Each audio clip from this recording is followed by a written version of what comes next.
All right, dude. Welcome back. Episode 4. How you doing, brother? I'm doing pretty good, but I got to tell you, in full disclosure, I am a little annoyed, and some of that's on me for the expectations I've had of giving all this information to people, and they do nothing with it. I feel like the dude that showed up in a freaking yacht when you're sitting in a life raft after your little podunk boat sunk, and you've been in a doggone thing for a week, and I show up and go, jump on the yacht, nothing but just help out till we get you to shore, and you're like, I don't know if I want to help. Did you ever see the movie Pursuit of Happiness?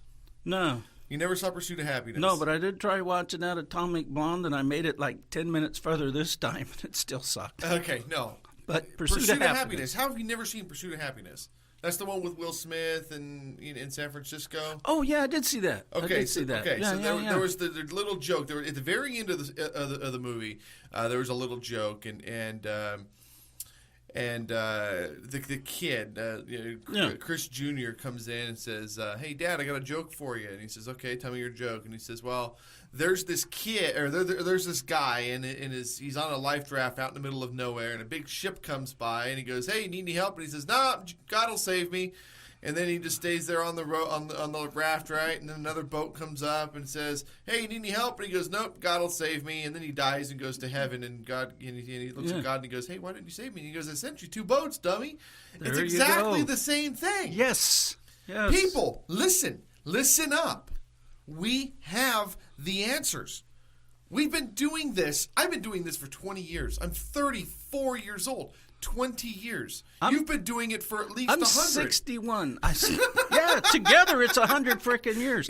I'm 61. And I literally started out working for rent reductions for my family in a high-rise apartment complex in the Bay Area when I was in junior high school. So I've learned this business from the ground up. The answers.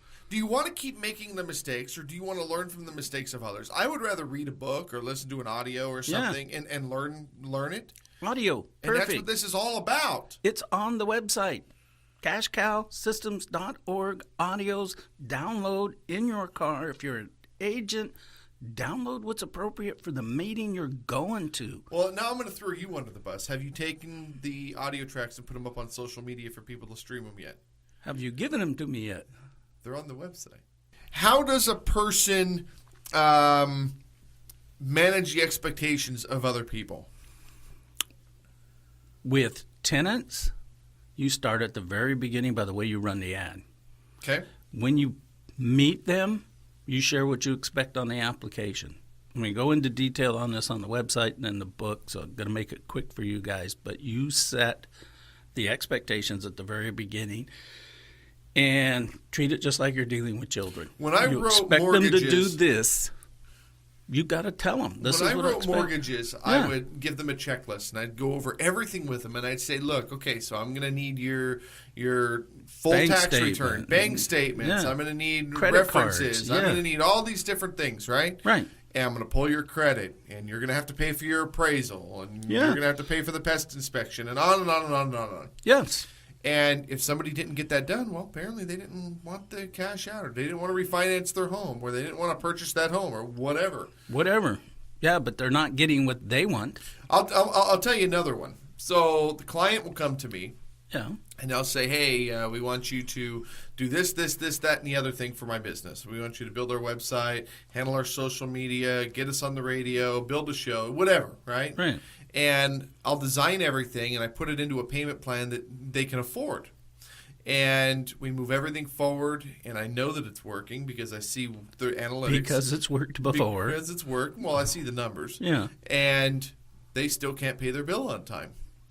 I met my deadline. I have a busy life, too. I have a life, but I'm still sitting there at 11 o'clock at night making sure that I do what I need to do in order for you to get what you need to get. And at the end of the day, it's not my problem if you can't pay your bill.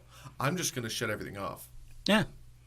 I mean, it's that simple. And I do the same thing when I talk with investors with tenants. You can work with some of them, you can't work with others. But if you go into this at the very beginning with here's the expectation. On this date, you're going to give me this much money. if on this date you cannot give me this much money, the day before or the day before that, you're going to make a phone call and tell me that you can't do it and why you can't do it, and we're going to work out a solution.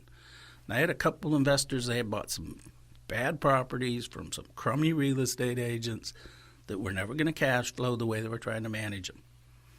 Well, they designed it to be They designed it. They didn't do their due diligence, right? No, well, they didn't know, and they relied on somebody who screwed them over. I call bull on that because I didn't know how to build my first company. Yes, I failed it, but I was successful in where it went and what I did with it next. Yeah. And then I built my second company, and I failed it, but I was still successful in what I knew and how I grew. And now look at where we are. Yeah. So at the end of the day, I didn't know either. I agree, but you had failures along the way. So these guys are having their failures along the way. Ooh, throwing me under the bus now. Hey, turnabout's fair play. And they learned, and they didn't quit. They didn't throw up their hands, dump the property, and take a huge cash loss. So what I told one guy is, look, your tenant can't pay you every month because he just sucks at cash management. You bought a property in the ghetto. You were lied to about what's going on. Okay. Let your tenant pay you every 2 weeks. Now, when they pay you every 2 weeks, my understanding is that you can actually get more money out of the rent in that. Well, you can get paid 12 times a year, or you can get paid 26 times a year. Yeah, but if you're making it affordable for them, let's say you're charging... Say you're charging $1,000 a month. Okay. Every 2 weeks you get $500. What if you did it for $600? Well, I say throw in a $15 fee for the additional bookkeeping. That way you don't have to get rid of a tenant. You don't have to have a vacancy. Tenant thinks you're great. You actually get another month's worth of rent at the end of the year.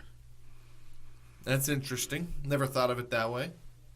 And you're saving on the cost of having a vacancy in a troubled area. You got a tenant that actually thinks you're helping them out because you are. Mm-hmm. Mm-hmm.